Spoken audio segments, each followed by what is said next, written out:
कहानी की शुरुआत होती है एक औरत आइलीन के अजीब सपने से, जिसमें वो समुंदर के किनारे एक छोटी बच्ची को देखती है और फिर कुछ सैनिक जो उस पर गोलियां चला रहे थे। इसी के साथ वो होश में आती है। अब होश में आते ही आइलीन खुद को एक अजीब से कमरे में बंद पाती है। वो स्टील की एक कुर्सी पर बैठी थी। सामने ही एक टेबल था और टेबल पर पड़ा था एक पेंसिल। कुछ देर बाद एक आवाज सुनाई देती है। वो आवाज आइलीन से कहती है कि तुम्हें एक टास्क पूरा करना है, तुम्हें पेंसिल को मूव करना है। खैर आइलीन अभी अभी होश में आई थी, उसे कुछ समझ नहीं आ रहा था। टास्क पूरा करने का समय शुरू किया जाता है। कमरे के लाइट्स लाल रंग के हो जाते हैं। सामने ही एक मॉनिटर था जो काउंट डाउन दिखा रहा था। आइलीन उठती है और टेबल पर पड़े उस पेंसिल को मूव करती है। ऐसा करते ही कमरे के लाइट्स वापस से सफेद हो जाते हैं। वो आवाज कहती है कि टास्क कंप्लीट हुआ और इसके बाद आइलीन बेहोश वो यादों में चली गई। उसे समंदर का किनारा और रेत नजर आते हैं और फिर से वो अपना होश संभालती है। इस कमरे में एक बार फिर से वो आवाज आइलीन को कह रही थी कि तुम्हें टास्क पूरा करना है, मूव द पेंसिल। आइलीन को गुस्सा भी बहुत आया था, मगर इससे पहले कि वो उठती उसे पता चलता है कि अब उसे चेयर से बांध दिया गया है। पेंसिल तो टेबल पर थी, उसे हिलाना नामुमकिन था। वो आवाज कहती है कि अगर तुमने दिए हुए समय में इस टास्क को पूरा नहीं किया तो कोई मारा जाएगा। आइलीन पूछती है कि तुम किसकी बात कर रहे हो? तो वो आवाज कहती है कि तुम्हारी बेटी ईवा मारी जाएगी। अपनी बेटी का नाम सुनते ही उसे बहुत गुस्सा आता है। वो कहती है कि वो बच्ची है, उसे इसमें मत घसीटो, मगर काउंट डाउन शुरू हो चुका था। आइलीन सोचती है, फिर किसी तरह वो अपने शूज उतार देती है, उन्हें एक दूसरे से बांध देती है और सामने टेबल पर पड़े पेंसिल को मूव करती है, जिससे टास्क कंप्लीट हुआ। कमरे की रोशनी वापस से नॉर्मल हो जाती है। जब भी आइलीन टास्क कंप्लीट करती वो कुछ लम्हों के लिए बेहोश हो जाती और जब ऐसा होता तो वो अपनी यादों में चली जाती। इस बार भी टास्क कंप्लीट होने पर वो अपनी बच्ची ईवा को देखती है। आइलीन उसके साथ बीच पर थी और ईवा वहां सैंड कासल बना रही थी। ये सपना कुछ समय के लिए रहता है और फिर से आइलीन की आंख खुलती है उसी कैद खाने में। इस बार उसके सामने टेबल पर खाना रखा गया था। वो काफी भूखी थी। वो अजीब सा लिक्विड था जिसे आइलीन मजबूरन खा लेती है। स्टील के ट्रे में वो अपना चेहरा देखने की कोशिश भी करती है। फिर वो कमरे की तलाशी लेती है कि शायद निकलने का कोई रास्ता मिल जाए, मगर नहीं।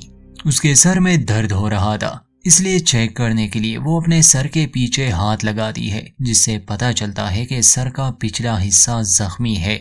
वो आवाज फिर से आइलीन को टास्क देती है। हमेशा की तरह उसे पेंसिल को मूव करना था, मगर इस बार वो पेंसिल शीशे के उस पार था। शीशा बुलेट प्रूफ था और आइलीन हैरान थी कि भला वो इसे कैसे टच कर सकती है। वो उस आवाज से कहती है कि अब मैं तुम्हारी कोई बात नहीं मानूंगी जब तक मैं अपनी बच्ची से बात ना करूं।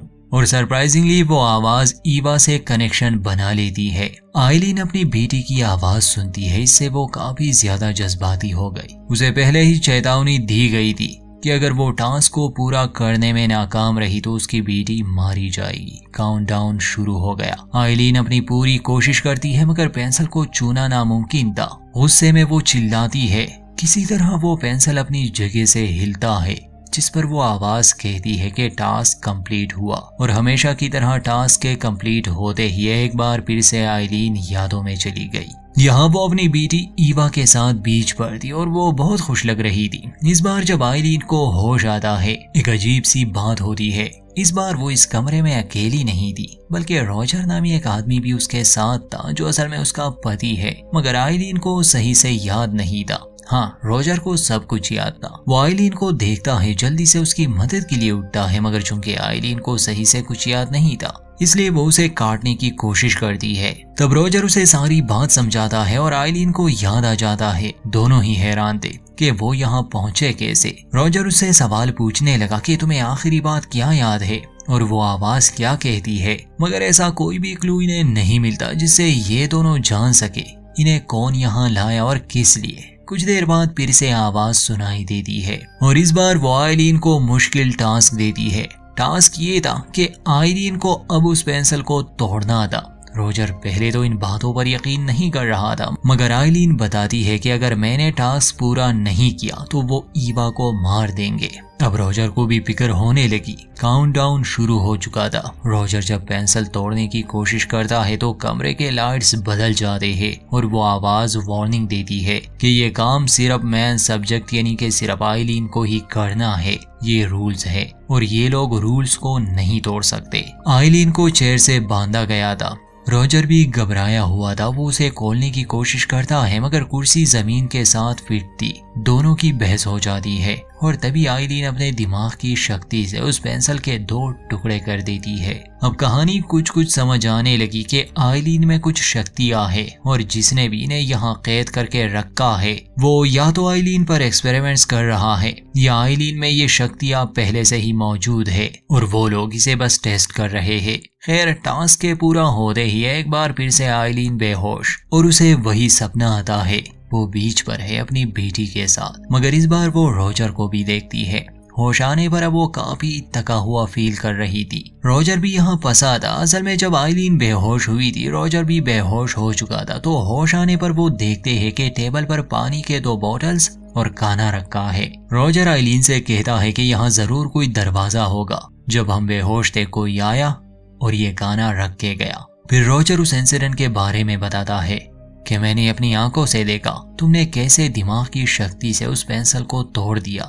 मुझे लगता है जिन लोगों ने हमें यहाँ रखा है वो तुम पर ये एक्सपेरिमेंट्स कर रहे हैं।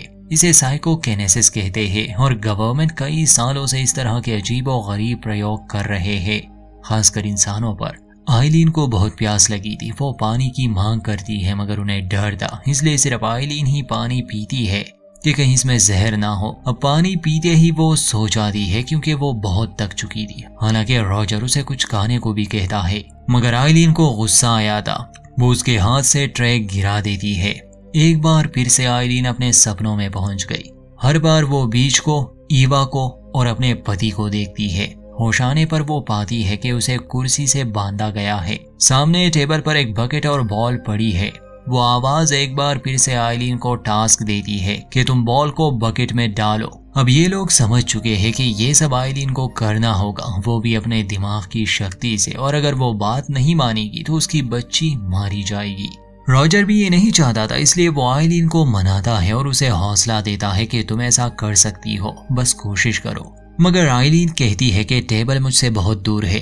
तब रोजर उसे सलाह देता है कि टेबल बॉल्स पर फिट किया गया है, तो अगर तुम अपने दिमाग की शक्ति से इन बॉल्स को खोल दो तो मैं टेबल को तुम्हारे करीब ले आऊंगा। आइलीन अपने दिमाग पर जोर देती है और एक एक करके सारे बॉल्स को खोल देती है। काउंटडाउन खत्म होने वाला था मगर रोजर किसी तरह उस भारी भरकम मेज को उसके करीब ले आता है और फाइनली वो उस बॉल को बकेट में डाल देती है। ये टास्क भी पूरा हो जाता है। आहिस्ता आहिस्ता आइलीन की शक्तियां बढ़ रही थी। ये टास्क पूरा होने के बाद एक बार फिर से आइलीन बेहोश, और होश आने पर उसकी और रोजर की थोड़ी बातें होती हैं, जिससे आइलीन को याद आता है कि इन दोनों का रिलेशन कुछ खास अच्छा नहीं था। ये हमेशा लड़ते रहते थे। कुछ देर बाद इन्हें कई तरह के अलग अलग टास्क दिए जाते हैं और आइलीन उन सभी को पूरा कर लेती है।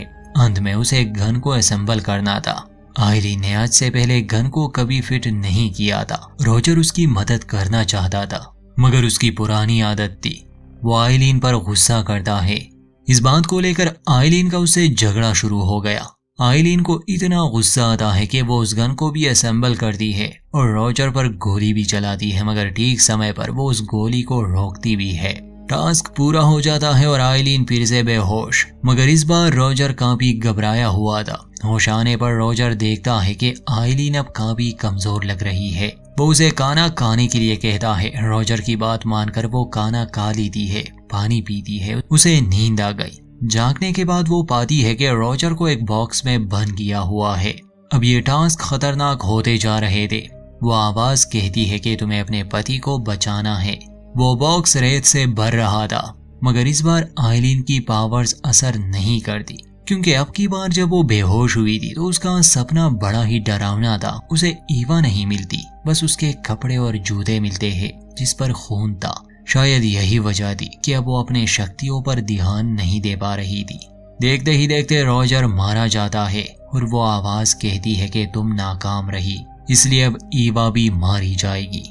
ये सुनते ही आइलीन को बहुत दुख होता है। वो बार बार अपनी बेटी के बारे में पूछ रही थी, मगर वो आवाज यही कहती है कि वो मर चुकी है। आइलीन गुस्से में अपने दिमाग की शक्ति से उस स्पीकर को निकाल देती है और कुछ देर बाद कमरे में आते हैं हथियार लिए सैनिक। मगर अब आइलीन का पूरी तरह से अपने शक्तियों पर काबू था। वो हद से ज्यादा दुखी और गुस्सा थी। तो जैसे ही वो सैनिक आते हैं, आइलीन उन्हें तड़पा तड़पा के मारती है। उस सेल का दरवाजा भी खुल चुका था। बाहर निकलने पर उसका सामना कुछ और सैनिकों से होता है। वो आइलीन पर गोलियां चलाते हैं, मगर गोलियों को रोकना अब आइलीन के लिए मुश्किल काम नहीं था। वो उन सैनिकों को भी मार देती है। हालांकि उनमें से एक अपनी जान की भीख मांगता है कि मेरी एक बच्ची भी है, मगर आइलीन को कोई फर्क नहीं पड़ता क्योंकि उसने अपने परिवार को खो दिया। वो एक गार्ड की आंख निकाल लेती है और उसे कंप्यूटर पर स्कैन करके दूसरे चैम्बर का दरवाजा खोलती है। पहले तो वो एक ग्रीन रूम में पहुंच जाती है और ऐसा लग रहा था जैसे ये भी कोई टास्क था, मतलब सोल्जर्स को मारना, जिसे आइलीन ने पूरा किया। कुछ आगे जाते ही वो एक पर्पल रूम में पहुंच जाती है जहां 3 दरवाजे थे और उनके सामने बैठा था रॉजर, जो बार बार यही बात कह रहा था कि वो मेरी तरह है। जब आइलीन चेक करती है तो वहां बॉडी बैग्स में रॉजर की तरह कई लाशें थी। इसका मतलब कि उन्होंने रॉजर के कई कॉपियां बनाई है और वो सारा सामान भी यहाँ था जो टास्क पूरा करने के लिए आइलीन को दिया जाता। आइलीन अपनी बेटी को बचाना चाहती थी।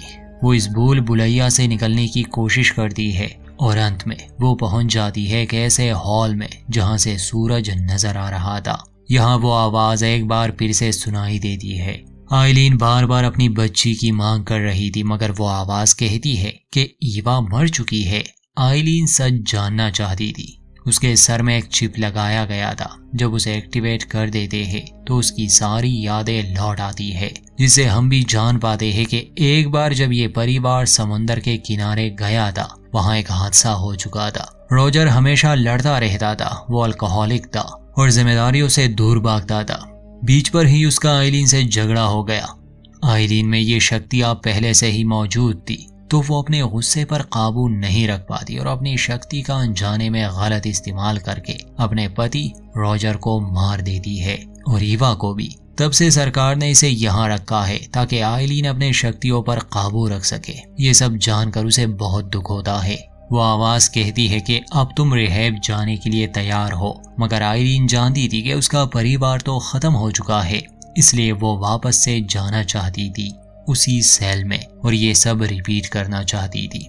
उसकी रिक्वेस्ट मान ली जाती है। सारी यादें मिटा दी गई और जैसे ही उसकी आंख खुलती है वो उसी कमरे में थी और वो आवाज कह रही थी कि तुम्हारे लिए एक टास्क है, मूव द पेंसिल। और यहीं पर इस कहानी का अंत।